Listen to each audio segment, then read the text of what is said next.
फी।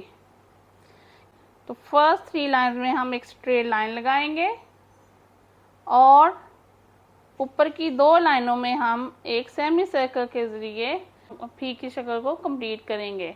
Small letter में हम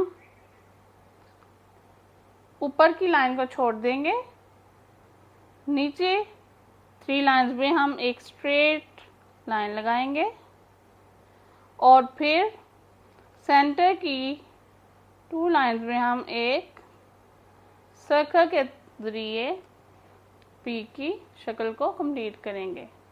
alphabet letter P sound करता है फ, पाइनएप्पल।